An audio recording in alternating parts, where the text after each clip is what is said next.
Why are the first few seconds of your YouTube videos so crucial? Well, if you want people to watch the whole of your video, then you've got to hook them in the first few seconds. Today, I'm going to show you 4 types of opening hooks you can use to start your YouTube video. So, are you ready?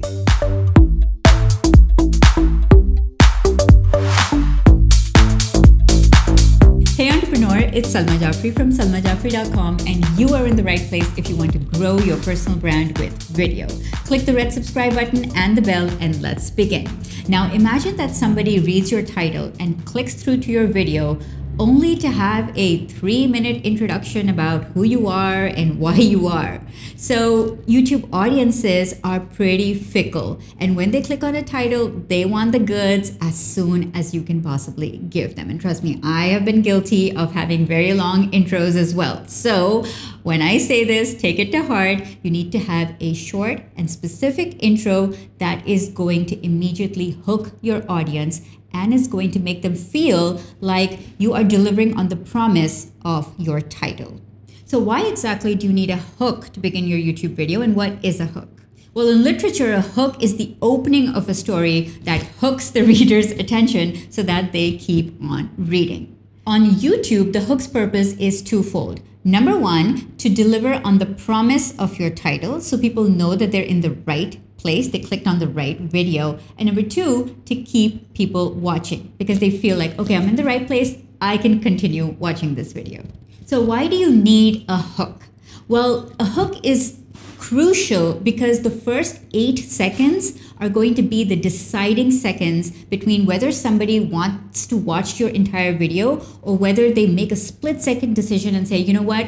I'm not in the right place. I need to leave this video. And it's really easy for them to click next or X out and go somewhere else. So that's the 8 seconds in which you need to absolutely make sure you hook them. Okay, so now I'm going to give you 4 types of hooks that you can use as opening statements in your YouTube videos. But before I do that, I just want to say to stay tuned till the end because I'm going to share a template with you that shows the entire video script process, how to write a hook and how to write the rest of your videos. So stay tuned till the end. So the first kind of hook that you can use is the question hook. The question hook is kind of like how I started this video with a question where I asked you, so why are the first few seconds on YouTube so crucial, right? Imagine if you were, let's say, doing a security or car safety video and you said, do you know that even with a seatbelt, your child is not safe in the car? And immediately people are like, what? We gotta watch this video to find out why. So the question hook asks people the question that they probably already have in their heads, which makes them want to be curious about the answer. So that is a great hook to use to get people to be on the same kind of wavelength as you are so that they are primed to want to know, okay, what happens next? The second kind of hook is a bold statement. Now, I could have started this video by saying something like, the worst thing you could do to start your YouTube video is to talk about yourself.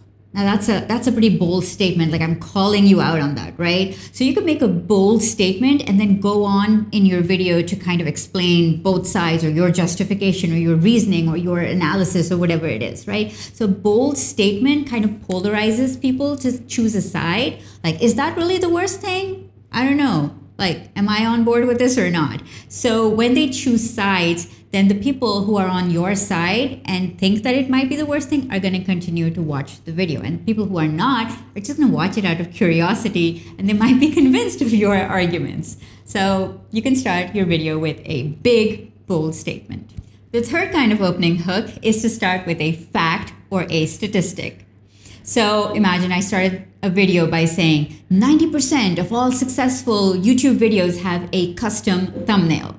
And you'd be like, okay, well, this video is going to teach me how to make a custom thumbnail, which I have a video on, by the way. Let me link that up right here. How is probably one of the most in-depth tutorials you're going to find on making a custom thumbnail. So if that's something you're interested in, go watch that. And it's true, by the way, 90% of YouTube videos do have a custom thumbnail. But imagine what happens when you start with a fact or a statistic like that.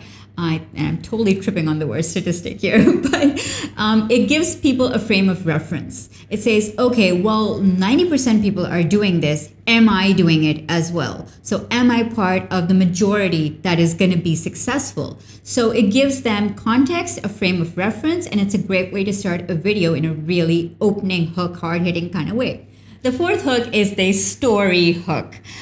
I could start a video by saying, so I was talking to my client, Christina, and she was asking me about the YouTube translation feature. So I thought I'd make a video on this.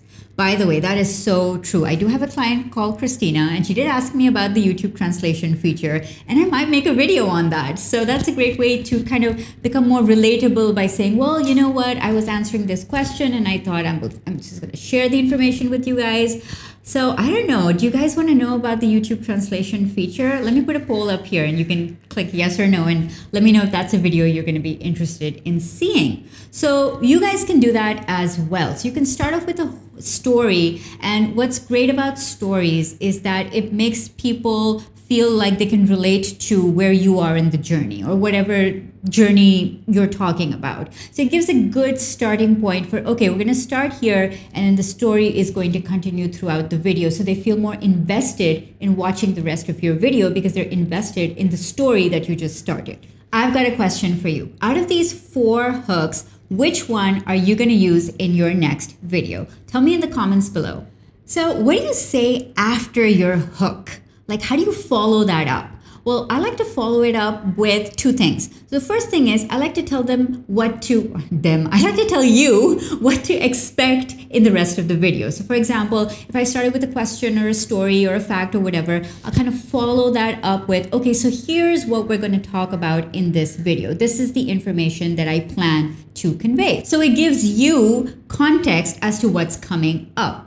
And the second thing I like to put after my hook is kind of like a lead-in statement. So I'll typically say, so are you ready? And that is sort of my lead-in statement to getting people interested in the rest of the content. So you could do whatever you want here, but you could have like a statement like, okay, so let's start, or let's begin, or stay tuned.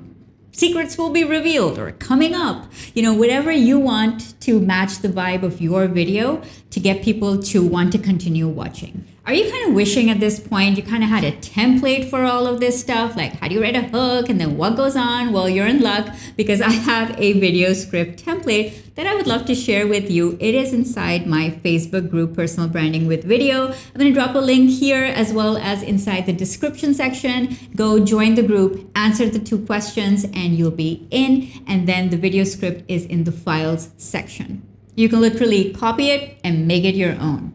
Remember to go after what you want and build a brand you love because you can be the media.